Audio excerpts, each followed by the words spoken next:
Hola, damas y caballeros, and welcome to another edition of the Bleed Los podcast. We're live, postseason game.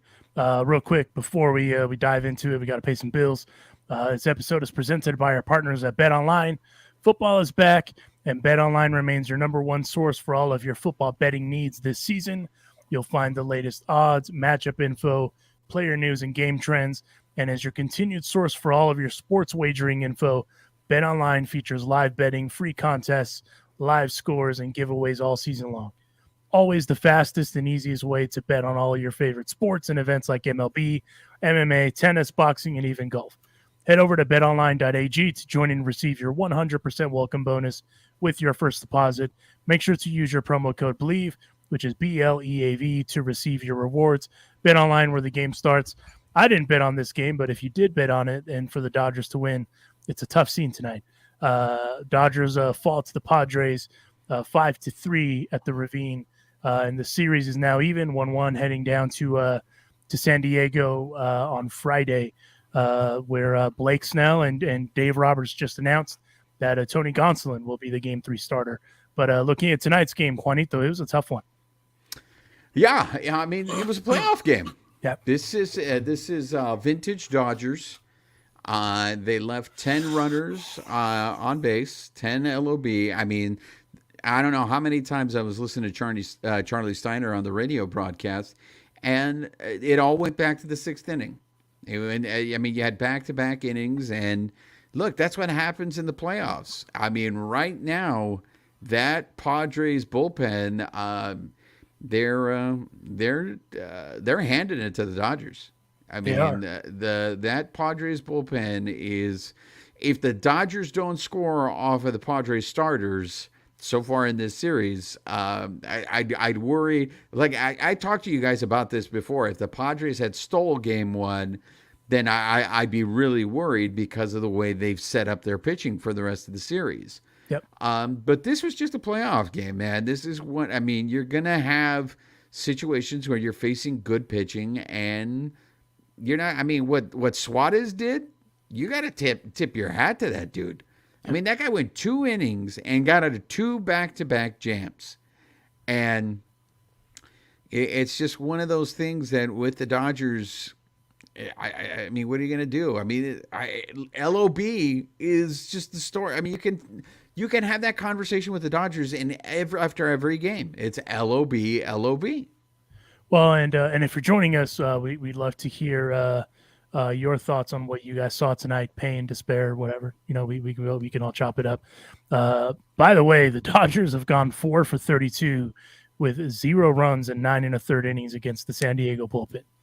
And we talked about it with the ring the bell guys. And I keep bringing it up, but I mean, I hate to say like a broken record or sound like a broken record, excuse me.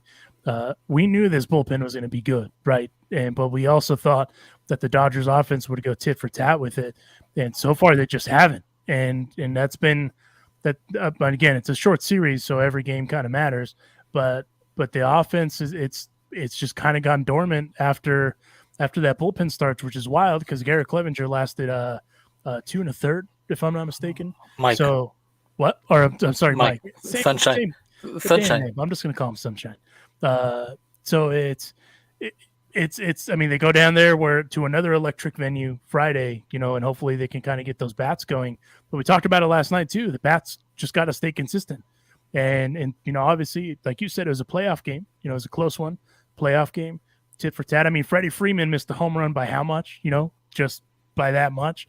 So it's and I mean, again, it was Clayton Kershaw, Darvish, classic, playoff baseball matchup, the whole 9 yards. But I wanted to ask you, Roger, of everything for me, the thing that stands out that kind of I feel like where the game kind of turned around, and I may be wrong, is that it started with that Trey Turner error. So I wanted to ask you because we've advocated for Trey. He had, offensively he's been doing okay, but it's just today he just had a little bit of a defensive struggle. Am I wrong for kind of singling that out? No, I think I mean, as Juan mentioned, yeah, the runners left on base, but that was a huge play right there. That was a double play that would have got him out of that inning, and they don't score. So Trey's been doing it with the bat, but he got a little sloppy on that play right there, and it led to Padres capitalizing on that. I mean, you can't do that. Like you said, this is the playoffs. You make a mistake, the other team is usually going to capitalize on it, and the Padres did. They were able to score, and Dodgers now have to regroup. Again, I felt the Dodgers didn't play their best game again as well. Just the runners left on base. I knew Freddie Freeman was gonna, he went hitless last night. Tonight, he obviously came back, but Mookie hasn't done anything yet. He got that walk and then he got caught stealing. So we need to get Mookie going when they get to San Diego, and because they're gonna need him. Well, and then the other thing too is Clayton Kershaw just wasn't sharp tonight.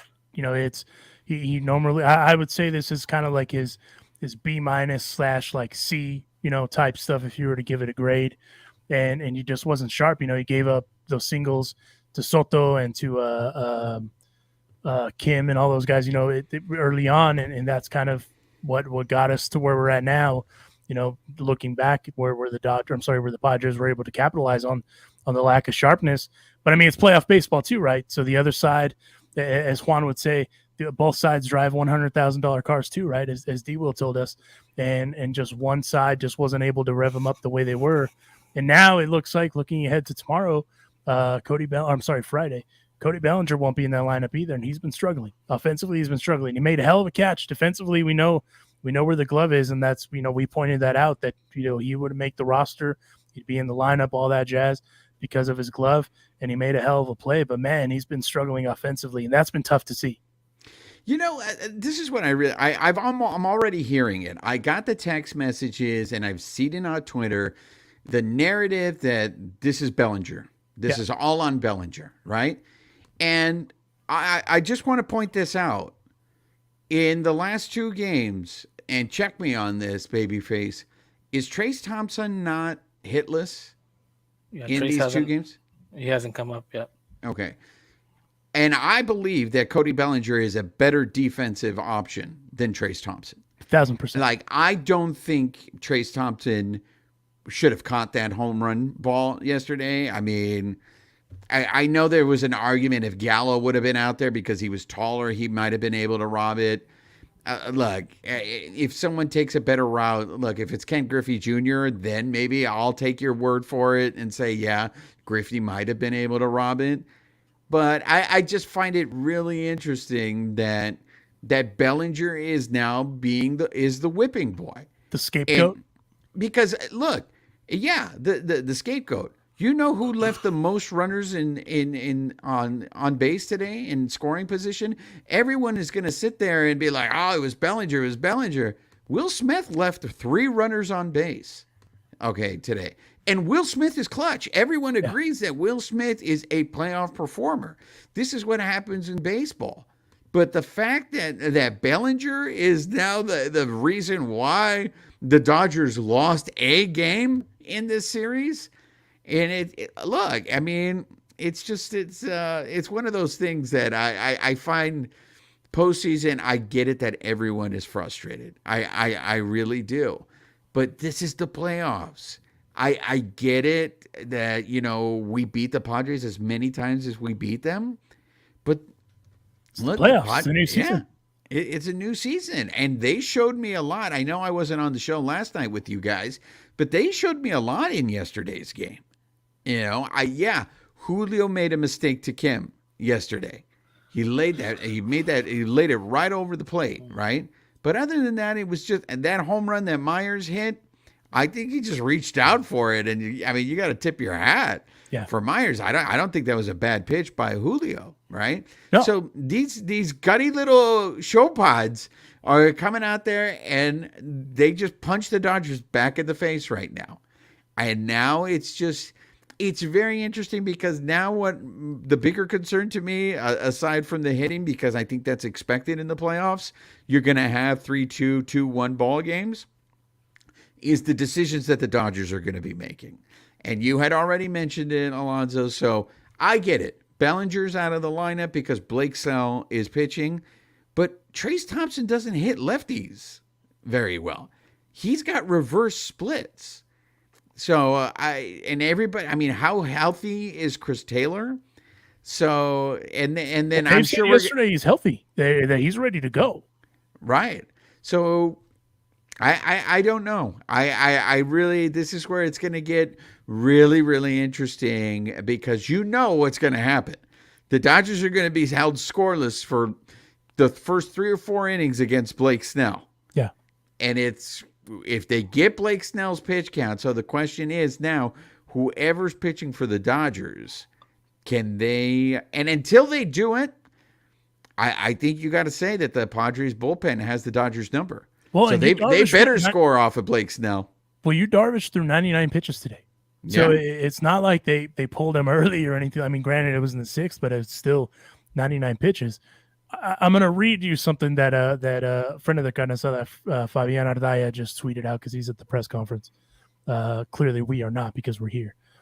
Dave Roberts said pitch hitting Austin Barnes rather than Miguel Vargas or Chris Taylor went down to matchup. Like Barnes' shorter swing rather than Taylor's tendency to go uphill against high velocity Josh Hader. So I wouldn't call that cute shit. I just think that's baseball fundamentals 101, right? But there, I mean, there's your answer right there, right? As to why CT didn't make an appearance offensively, at least in today's game. And dude, listen, at the end of the day, you also have to tip your cap too, because Josh Hader was dealing. I mean, Josh Hader went out there and did the thing. So did Suarez. So did Martinez. I mean, we talked about that bullpen. That bullpen's for real. And they showed today that they are, in fact, for real. The Dodgers bullpen struggle. Obviously, Blake Trinan struggled. It's his first appearance in a minute. So, I mean, that's kind of expected. But, I mean, the bullpen had its struggles. Yancy Almonte looked great. I was really, really happy to see that he went out there and was able to just be clean and do what he had to do. Bruce Starr, for the most part, looked pretty good too. But again, it's, getting Kershaw out early with not having sharp stuff ultimately was not going to be beneficial for the Dodgers, because that means your bullpen was going to eat up a bunch of innings. And yet here we are. They weren't able to contain them offensively. And I mean, the Padres are just good too. They're a good team. Manny Machado's good, on both sides of the plate, as far as defensively and offensively, I mean. And so you just have to tip your cap sometimes, because sometimes you just got outplayed. And that's just that. I feel like that's just kind of ultimately what it comes down to tonight. And of course, the Dodgers' mistakes got in their way. They left a bunch of dudes on base, but they just didn't capitalize on any of those opportunities. I mean, if you leave 10 guys out there and you don't score, they, either the other side is just better than you, or you are just not capitalizing on those mistakes. And here we are. Well, I want to address, I don't know if he's a first-time caller, because this is the first time I've seen this name, is Joel. Thank you for joining us, Joel. Is Mookie being too patient at the plate?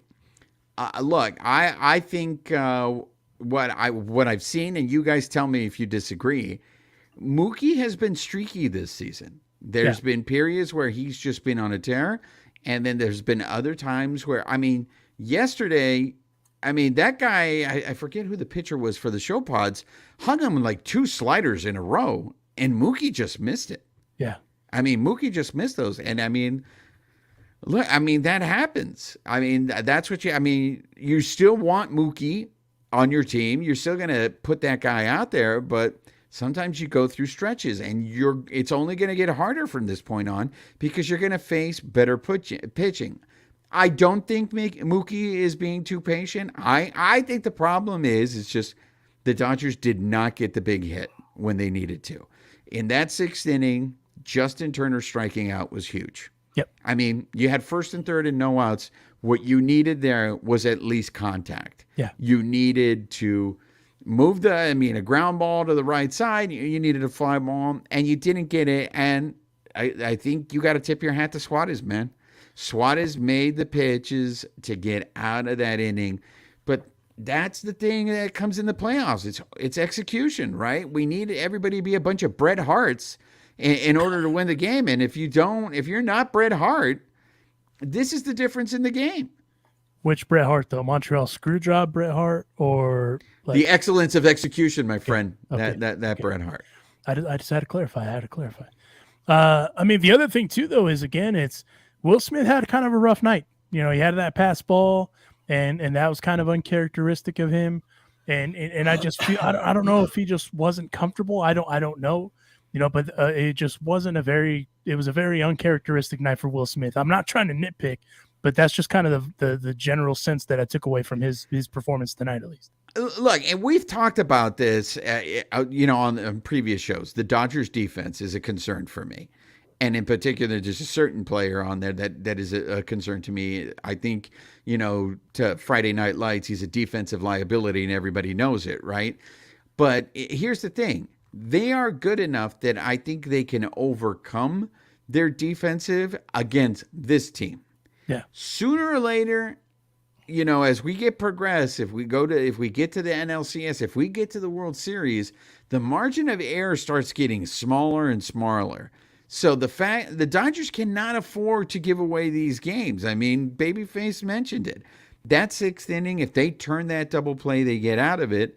But the way the Showpods bullpen is pitching, it doesn't matter because Cronenworth hit the home run.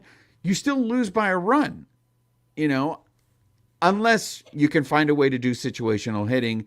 And the Dodgers just weren't able to do that today, neither in the sixth nor in the seventh.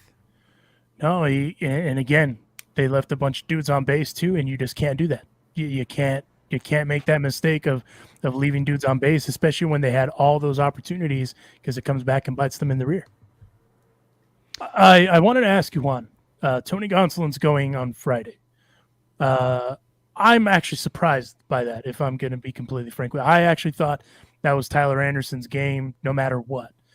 I wanted to hear your take on it because I know you've been I don't want to say critical, but you've had some things to say as far as some of the moves that Dave makes. What say you about that move? I agree with you. I'm surprised by it, especially because look, we saw it today with Blake Trinan, man. The guy hasn't pitched in how long, and you're going to throw him in the playoffs? And I think that's one of those things with Gonsolin. You know what? You're going to get maybe 2-3 innings. Yeah. I keep hearing, they pull Julio after 5. They pull Kershaw after 5 today. Can the Dodgers win this way? Can they win with getting 4 innings out of their bullpen? Well, I got news for you. Come Friday, they're going to have to get a lot more innings out of their bullpen. This is what concerns me. I think you should always go with your best guys, no matter what the situation is. Don't mess around. Just put your best guys out there. Win game 3, and then worry about game 4 later. Now, if you lose game 3, you're going to have to come back with Tyler Anderson. And look, I think Tyler Anderson's going to pitch well. But what have we been seeing with Tyler Anderson in the second half of the season? The poor guy doesn't get any run support. Yeah. So Tyler Anderson could pitch a hell of a game and give up 2 runs and lose. So I don't know. I think you should definitely go all hands on deck. I'm concerned about Gonsolin going in game 3 only because I know it's going to be a short trigger, and that means Heaney's going to piggyback. And Heaney and the home run ball in the second half of the season really makes me nervous. And especially when he's going to be pitching to Manny Machado. And we saw that today. Look, I know Dodger fans hate Machado, but that guy's good, man. Yeah. That guy is damn good.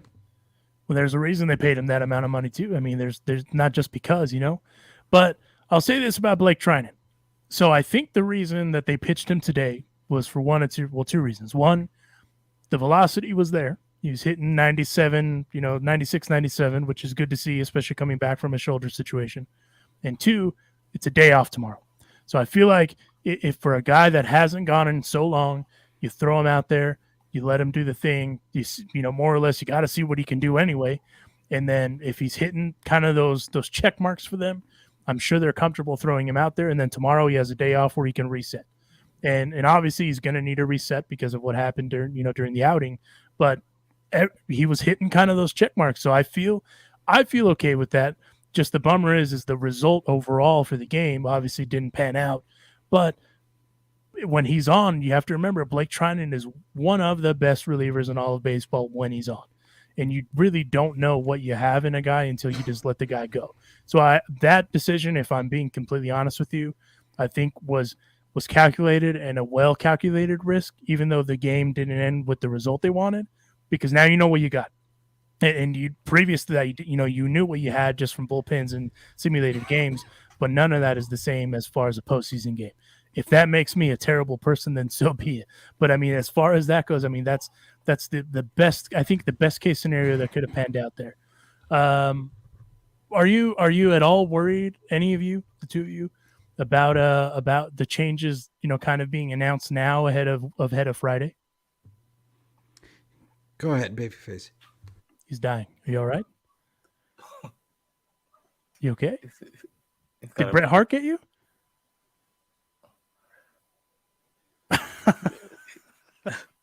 Get some water. So I want to touch on a couple of points before answer that. So yeah, the move with Barnes, Mhm. like so Doc said that was calculated, right? He liked his swing better. Like, so we're going back to the analytics, right? That's always been the knock on Roberts and Friedman, right? Like, when are they going to go with their gut? Like, would your gut have said, okay, use Taylor in that spot, use Vargas in that spot, or did your gut tell you to use Barnes, right? So that's going to be that knock again. Like, when are they going to get out of that mode and kind of go with, you know what, let's give Vargas a shot in this situation, and the kid maybe he could have delivered, right? Right. So that's one. Back to the question, the Mookie thing. I kind of felt that too, because there was some pitches where it seemed like Mookie, like, he wanted to swing, but he didn't. He just wasn't sure, and he was getting caught up in these 0-2 counts. So I kind of did notice that as well. It kind of looked like Mookie was up there, like he wasn't sure what to do. Like he didn't see himself. Like he didn't seem like he was himself, and he was getting in those bad counts. He couldn't pull the trigger, and and a lot I know it has to do with the pitching. Darvish, the deception. You have no idea what Darvish is going to throw at you. So, but I kind of noticed that with him. And the last thing with Smith, and I've seen this a lot too, and good friend of the show, Rox, has mentioned this a lot. Kershaw seems to be a better pitcher when Austin Barnes is catching him. Yeah, I would agree with that. And I know that they weren't going to do that today. I mean, they could have went with Barnes, put Smith at DH, but then that takes JT out of the lineup. So I mean, that's the move that they could have went with as well. But I have noticed that when Barnes is catching Kershaw is a little bit more on his game, so that's another thing up for debate. Well, and as a pitcher, that safety net goes a long way. If you're used to a guy working with a guy, especially a guy like Clayton Kershaw, who's a creature of habit too, that goes a long way. I mean, like I said, Will Smith had a very uncharacteristic game. I know he's caught Clayton before, all that stuff, but there was just a couple things here and there that just were very uncharacteristic of him, and it is what it is. The result ended up being what it is. But I will say this. I agree with you about the analytics thing, because for me, like, if it were me, and if I was Doc, I would have said, hey, you know what? Like you said, maybe let's try the kid. Let's see what he does. He's not, as far as I know, he hasn't faced Hader. So why not? Just try it, see what happens. Because he has an electric bat. So if you have electricity against electricity, why not? And I mean, if push comes to shove, if he gets mowed down like everyone else, what does it matter at that point? Yeah. Are you okay, Juan? Can you breathe now? You're muted. Okay, I'm gonna try this again. I don't know what, I got something stuck in my throat, so I don't know what the hell happened there. Not the moneymaker. I know. Hopefully not. You have to chalk it up, right, to the fact that I think everyone wants the Dodgers to sweep. Everybody wants to get this over with, and then let's move on to the next series, because losing a game, then the seed of doubt creeps in. Right. Right? That it's just like, oh, shit, what happens if they win Game 3? Then they can close us out in San Diego, and this is all over. Right? And this magical season that they experienced, where they won 111 games, can end just like that. Now, look, every time this team, you think they're going to do something, they end up doing the opposite. They end up bouncing back. So I'm looking forward to see what happens on Friday. As much as they struggle against Blake Snell, they seem to find a way to pull out the game. So I'm hoping that's what's going to happen on Friday.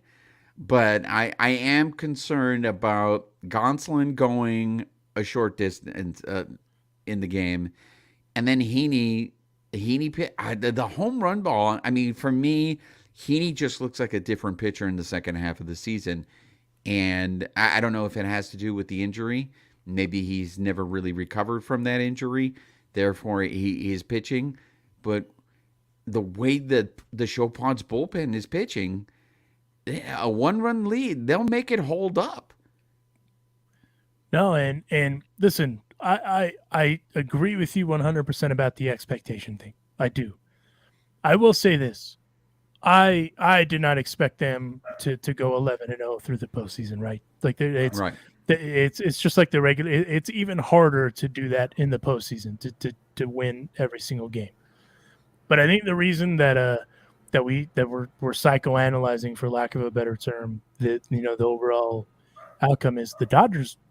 You could sum it up to the Dodgers probably beat themselves tonight because they left so many guys on base and they just simply didn't execute when they had the opportunities, and the missed opportunities come back and bite you in the rear. Now, if you keep doing that over and over again, then ultimately you'll probably lose the series, right? And that's the worst case scenario. I'll say this about Clayton Kershaw tonight. Once he got in a groove, he was in a groove, right? But I still feel like, and to Roger's point, I feel like the dude just wasn't comfortable with kind of everything that's going on. He just seemed rattled, is the only way to put it. And that was what was kind of worrisome to me, just because you don't really see that with Clayton. But I like a pissed off Clayton. I think it was in the third when he came off the mound pretty pissed. That's kind of when the tide started to change a little bit as far as what he was dealing.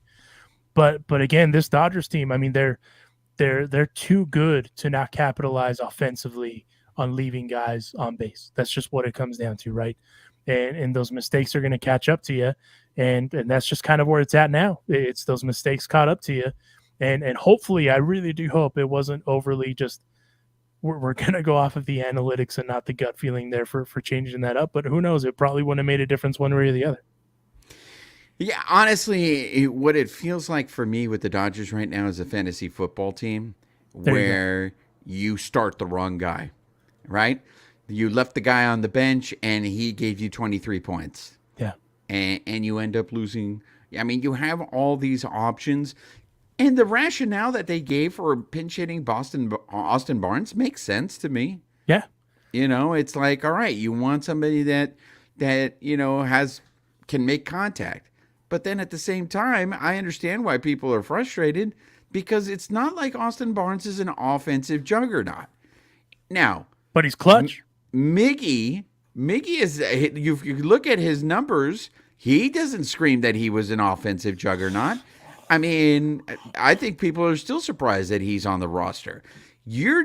I think with Miggy, it's probably the same thing that you have with Joey Gallo, where you just hope he runs into a mistake and will capitalize on that. But, I mean, it all goes back to situational hitting, because if the Dodgers come through in the 6th, if they come through in the 7th, you don't know what happens. I mean, you really don't know what happens. If Trey Turner turns that double play, maybe they end up winning the game. But these are mistakes, like you said, Alonzo, that probably did cost them the game. And I think they're good enough that they could overcome it in this series. But if they don't start getting their act together in these kind of situations, if they face the Bravos in the NLCS, I don't know if they can overcome that with the Bravos. If they end up in the World Series and they face the Astros, I don't know if they can overcome that with a team like that. You saw what the Astros did to the Mariners the other day. Yeah. No, and I mean, even the Phillies yesterday with the Bravos too. I mean, it's a whole new season. I think that's one thing we all forget, is that once you get into the postseason, everything changes. For the record, for Mr. Heaney, as far as I know, and if I'm wrong, someone can correct me and you can yell at me, I don't think Heaney has pitched in the postseason, as far as I know. And if that's the case, he's making his postseason debut if and when he pitches for the Dodgers. So I'll say this one. stop slandering the man. Let him go out there and try to make it up to all of us if that is in fact, because I'm pretty sure that's correct. But the thing is, I mean, you look at his numbers. I mean, his ERA is a tad over 3. Yeah. So it's not like he's had a bad season. But the problem is when your team is struggling to score runs, if you give up a 2-run bomb late in the game, and he's going to be pitching probably in the middle of that game, I mean, we saw what happened today. Yeah. I mean, the Show Pods bullpen, it's not that they did it for one game. They've now done it for 2 games. Yeah. You know, so Juan, so we're just assuming it's going to be Heaney. What if it's May? Do you feel any better if it's Dustin May that comes in? That was actually going to be my next question. What he thought about May? Well, you know what? Aside from those games against the Marlins, has May looked good to you? Pre or post injury? When he came back. When he came back. Like, he had those real, I mean, that first start against the Marlins at home at Dodger Stadium, I was like, oh, yes, give me this Dustin May. This is going to be awesome. We're going to have Dustin May in the playoffs. But ever since then, he hasn't really looked sharp. I mean, and now you're going to put him in a reliever role? Could it have been because he was hurt as well? Like, you know, those last couple of starts? You know, so do you think he's healthy? I mean, I think he's going to, when he pitches, he's not going to go out there and pitch, 5-6 innings, right? It's going to be like 1 or 2 innings probably at the most. Yeah. So I agree with that. And if he's dealing, we might get like a 3rd inning out of him. So I mean, that's probably what we're going to get out of Dustin. I think he's going to end up being like that quote unquote super reliever role, like they talked about a couple years ago. I agree with kind of what you're saying is maybe it was because of that. I mean, it's a back injury. Back when you're a pitcher. And if you have a bum back, that's just not good. But I mean, if we all know what Dustin May can do, I mean, we've all seen it, right? We've pre-injury with the Tommy John, even this injury that he had not too long ago. So if we see that Dustin May, I don't see why it would be beneficial for anyone involved, right? Except whoever the batters that he's facing. I mean, just the biggest thing is just now, the series is evened up. And you got to go out there and just get those bats to wake up a little bit, because obviously there's enough juice in there where Max Muncy's getting going, Freddie Freeman's getting going. We talked about that last night too, getting those guys going, and they're starting to get going now. Okay, get Mookie going. Get some. I mean, even Cody Bellinger, for all the shit that people talk on his offense, he was able to knock himself onto a bag, right? So they're trying to, I feel like. At some point, a point of, I don't want to even say desperation, but at some point you're just trying to make something happen. And I feel like today there was points where they were trying to manufacture stuff the way that instead of just hit bombs and just get something going. And obviously that didn't pan out great either because they left a bunch of guys on base. But if they can get that going, and then if you can get their offense to just not capitalize on the Dodgers' mistakes. I mean, obviously that's the easiest way, but I mean, what do I know? I just sit in a chair and talk about it. Well, I also think what's going to happen is how much longer can this Show Pods bullpen keep this up, right? Well, I mean, they've been on a tear for a while, man. Why? And that's what I'm saying. If they can keep it up, then that's bad news for the Dodgers. Yeah. Because then the margin for error gets even smaller. Yeah. I mean, these poor guys, the bullpen comes in for the Dodgers and they're like, I can't give up a run, because if I give up a run, it's done, because those guys on the other side aren't giving up runs. So that to me, like, if Blake Snell doesn't give them length, and again, the Show Pods have to cover as many innings as they did in game 1, will that then start taking its toll on the Show Pods bullpen? No, yeah, I mean, up until now, in 9 1/3, the Padres bullpen's been real. Because Suarez gave you 2 innings tonight. Yeah, and I know it's an off day tomorrow, but how much can they lean on Suarez? Well, I mean, but they also have that Martinez guy too, and that dude was good too. And then obviously Hader, even though it wasn't that long ago, but Hader's been able to figure it out and get going. And I mean, Hader looked vintage Hader tonight. He didn't look He didn't look like the struggle guy that we were talking about not too long ago. He looked vintage Hader, throwing 100, 97, 98. Trying to incorporate some breaking balls in there to change that eye level. So, I mean, he was doing what he does. So, I mean, for me, the biggest thing is just getting those bats going. If the pitching wasn't terrible for the Dodgers, let's just get that out of the way. It wasn't terrible. That's not even the weak spot. The weak spot is just offensively getting the bats going. That's the biggest thing. And for me, granted, it's a 5-game set, so it's shorter, and for some people the urgency's there, but it's still tied, right? So I mean, Friday, the momentum can completely shift. That's how baseball works. It's going to be an electric environment down there because they haven't had a playoff game there in 16 years. That's a long time. And let me tell you, the Dodgers are doing a real good job of paying tribute to Vin Scully, because this is the Vin Scully quote, right? It's, in the history of the Dodgers, when have they ever done anything easy? Ever. Never. Never. So, and look, and there he is joining us just on time, super fan Phillip Lopez. What is he doing? He's blaming Bellinger. On brand. And the irony is he's joining us as we're about to wrap this thing up. On brand. Phillip, thanks for joining. Even though Juan is about to fist fight you, thank you for joining us. Well, Phillip was at the game tonight. He came back on the shuttle, and that's why he's joining us late. And I got the messages on the Secret Testoso line from Phillip during the line where he was cursing Bellinger up and down. And look at him. He left 2 men on base twice and struck out each of those times. They weren't in scoring position, man. It was just one. Nope, Save your anger for Will Smith. Will Smith left 3.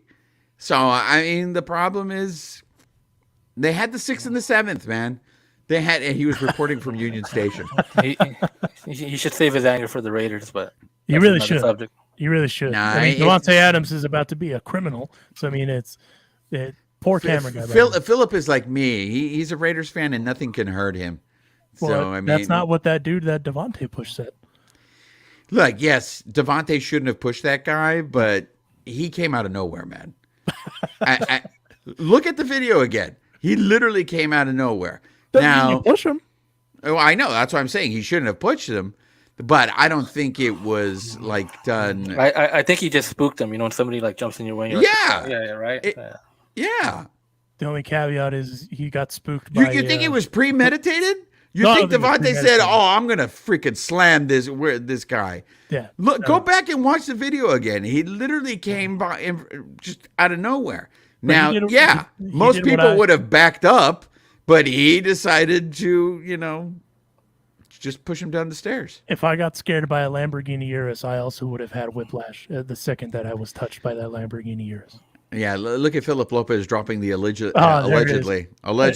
That's years of abuse from a Raider fan right there. Absolutely. It adds up.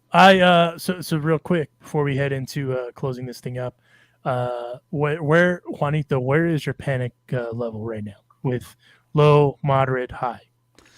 I got to tell you this. Going into this series, I wasn't worried at all. I thought the Dodgers were going to win this series. Seeing how the Show Pod's bullpen is pitching has made me a little nervous. I'm trying to learn from the Need and Fear episode, and I'm trying to take it easy. But I will tell you this: while I was driving around listening to the game today, I was coming to terms with the fact that they're going to lose, and I'm just going to be like, this is what it is for the Dodgers, and this is why loyal people who listen to the show have problems with La Princesa de Picolandia when she says Dodger fans are spoiled. And it's just like, how are we spoiled? We won a World Series 30 years ago, and then we won one 2 years ago. We have 2 World Series to show in less than 40 years. But how hard is it to win a World Series, bro? Come on. It is. It's very hard. But for the most part, this is what Dodger fans know, is disappointment. And this one's just going to be one of those where it's Simeon. Thank you, Simeon, for being a loyal listener. And he blames the goose. No. We're going to blame the goose. It's the curse of the goose. It's over. It's over. It's starting now. My apologies to the goose community for referring to it as a duck. That's my bad. My Fowlery is not up to par. I didn't go to school for biology. Honestly, zoology, excuse me. yeah, honestly, I'm not worried. I'm not panicked. But tonight just did serve as a reminder that the Dodgers could lose, and Yeah, it just sucks. It just sucks because you want, especially with the season that they had, you want them to win the World Series. You 100%. want them to cap off this season with a World Series, and it's just a harsh reminder of how cruel baseball is, where it's just like, come on, man, you can be hot for 7 months, and then you have 1 week that's just a bad stretch, and you lose it all. It's like golfing, right? Like you could be having the round of your life and the front nine, and then the back nine out of nowhere, you lose every single ball. Don't even know what the hell's going on. You forget how to hit shankopotamus left and right. So I mean that's just the game, right? But also, I mean baseball's a really hard sport. These guys make it look easy. Baseball is incredibly difficult to play, and I mean you just sometimes too. I learned this. It's a football reference. Sometimes you just get your ass kicked and you got to tip your cap, and that's all you can do. And I feel like that was kind of the story of tonight without psychoanalyzing it too much. Because again, we can nitpick it all we want, but at the end of the day, what it comes down to is just poor execution. That's just what it comes down to offensively is poor execution. And you're gonna and you Darvish was dealing, man. Like you Darvish, he was on. He was filthy. He made mistakes clearly because he gave up some home run balls. But outside of that, he was on. And so, again, sometimes you just got to tip your cap, and you gotta go on to the next, and that'll happen Friday. I believe it's a 5:30 pitch, if I'm not mistaken, down at Petco. I'm kind of upset that I'm not going to be there. The only reason I want to be there, honestly, is because I knew Dodger Stadium was going to be electric. I've been to playoff games there, but I kind of want to go there because they're going to be amped up because it's their first playoff game in 16 years. So let me ask you guys: you guys aren't concerned that they scored all three of their runs tonight on solo home runs? As a former pitcher, I'm not really overly worried about solo home runs because those are the home runs you want to give up.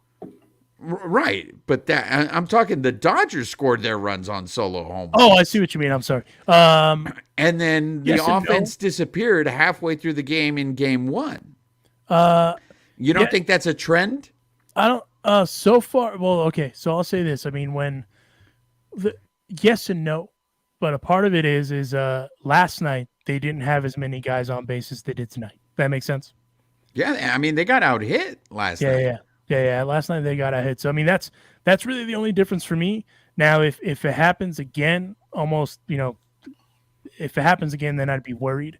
The thing, if I'm honest, the thing I'm still surprised is that not even just with the hater thing, that no one tried sooner, I guess, to insert someone in there to change it up with either a Bellinger or maybe even a Trace to get the bats going, with be it a Chris Taylor or a Miguel Vargas. That I'm surprised about. But outside of that, no, not really, because I mean the bullpen's just been good, dude. I mean that San Diego Padres bullpen's just good. Yeah, they've been very good, but I mean it's the cruelty of baseball because today the Dodgers out hit the show pods and then lost. Yeah, no, and again for me that's my biggest kind of the execution. But the thing that I'm just a little surprised about is that they just didn't try to change something up, because you had this basically the same lineup as last night, and you didn't try to change it up with a Chris Taylor or a Miguel Vargas or even a Joey Gallo. Obviously defensively they made some replacements, but that's really the only thing that I would say that I'm a little surprised about, but at the same time not, because it's also game 2. That is true. But we'll see Friday. Roger, before we go, I wanted to hear your panic level. Is it low, moderate, or high going into Friday's game? Well, playoffs, I'm always in the middle of panic. It's kind of just out, right? So, but I mean, yeah, game 3, I don't want to go over there 1-1 because that's, I'm going to be like on edge the entire night until they get like a big lead. So, it is what it is. I still feel they're going to win the series. I said, Dodgers in 4, so I'm sticking with that. I don't want a game 5 though. I mean, I still think it's going to end in 4 as well, but I also still maintain whoever wins this series is going to win the World Series anyway. So it is what it is. I agree with you, though. I don't want this to go to 5 games. Not because I want the Dodgers to win sooner. I just in a winner-take-all situation, everything just kind of goes out the door, and I don't feel like that fares well for the Dodgers. That makes sense, as far as like them doing the whole data thing and all that shit. Like the cute shit, as Juan says, the cute shit. I just like. I get that these are good games, like they're so close, but I just need one of those games where they just explode for 5 in the first and 4 in the second, and they're up 9-0 by the third inning. And you don't like 3, 4, 4, 5-3 games in the postseason? I mean, I like them, but I don't like them when we're obviously on the losing end, and the stress level for watching those games is just like I need after 2 games that have been pretty tight, I need a blowout, Dodgers blowout in Game 3 just to feel better. Well, I mean, this is also the same guy that said they just used all their runs when they would have blowout games. So that's the only reason why I asked that. Yeah, don't ask for a blowout game because that means in Game 4 they're not going to score any runs. Yeah, and they're going to get shut out. Which is poor Tyler Anderson. His whole second half is just the guy just doesn't get any run support. So, I mean, another new person that I did not recognize, first time caller. I think it looks like Wessel. But thank you for joining us, Wessel. And yeah, this is the thing, man. This is what the playoffs are about. It's the cruelty of the sport that it ends so quickly. It can just end in a manner like that. A beautiful dumb game. Yeah, it is, and it's just you try not to overreact to one game. You're absolutely right. This is just one game, and the Dodgers all season have bounced back. And then you just hope that, on Friday. And now, let me ask you guys this. Austin Barnes will be in the lineup on Friday, right? I think so. I mean, I honestly thought, I said it last night here. I really expected Austin Barnes to play today. I thought he was going to be in the game today and fully expected him to DH. I'm sorry, Will Smith to DH. I was surprised by that. I will say that. Yeah, Barnes, he's Snell's daddy. He'll play that game. Right. So, okay, if that's the case, you can't take Will Smith's bat out of the lineup, right? So JT rests. JT rests. And so you're comfortable with Muncy at third? He's been at third. He's been at third. I'm not comfortable with him at third per se, but when you look at the options and what his bat is doing, that's that. I mean, I like him a lot at second. I think third, of all the positions that he plays, third is probably the one where there's a little bit more of a, I don't want to say liability, but he's not I think his best position is second base. But that's what he's been at third all year. I know. JT's mostly DH. JT hasn't played as much, so it'd kind of be more, I think, of a liability putting JT in at third, but he hasn't played. No, but I mean, the guy that you could put at third, if you really want to get his bat in the lineup, is Miguel Vargas. So I just got a secret message from Phillip Lopez, who wanted us to know this, and that was he stands by what he says. About Bellinger. He struck out with 2 men on base twice. He doesn't care about his defensive play today because he fucking sucks. So that's our listener, Phillip Lopez, everybody. Direct quote. And so when Bellinger hits a home run to win a game in Game 3, let's make sure we all acknowledge Phillip Lopez and how he fucking hates Bellinger. And when Bellinger comes on the Carne Asada, I'm going to block Phillip from participating in the chat. By the way, what we should... Could you imagine just one person's blocking it's Phillip? Exactly. Juan, I'm trying to talk. I'm trying to watch the show. Why can't I watch the show? Why can't I see it? You've been banned. You've been banned, man. And you know what Phillip is going to do the second that Belly hits a home run? He's going to pull out a Belly jersey. He's going to put it on. Right. He's going to put on his Bellinger jersey. That's my guy since day one, before the MVP. Right, Phillip? Right. There we go, Dodger fans. It's like, look, I know losing sucks. I know the doubt is starting to creep in on everybody, but I'm going to put it out there for everybody. No pasa nada. No pasa nada. Save the panic for if they lose on Friday. On Friday, then you can panic all you want. If they do lose Friday, I would, especially if they lose in the same fashion, then it's okay. Oh shit. I mean, if they win Friday, we're all here like, okay, it's cool, we got this, one more win, different story Friday, so. We also have to remember the Dodgers, and again, this isn't a knock even on the Dodgers either. They really haven't played a meaningful game in like 4 fucking months. Well, yeah, but that's what sucks, man. It's like, all right, get it allá, pónganse las pinches pilas. Let's go. I know you guys haven't had a game in a month, but this is a fucking playoffs now. And like, we are all expecting you to win the World Series and all this stuff. So from the Little League World Series, I've been a fan, quote unquote. That's from Phillip Lopez. Yeah, that's the jersey he's going to wear, Alonso. He's going to wear the Bellinger Little League World Series jersey. It's really on brand for a Raiders fan, if I'm being completely honest with you. They hate David Carr today. They love him tomorrow, and there's no in between. So that's really on brand, if we're completely honest. There you go. So with that, we'll go ahead and wrap this one up. Friday we'll be here doing the thing. Friday we're actually going to try to watch the game with some of you.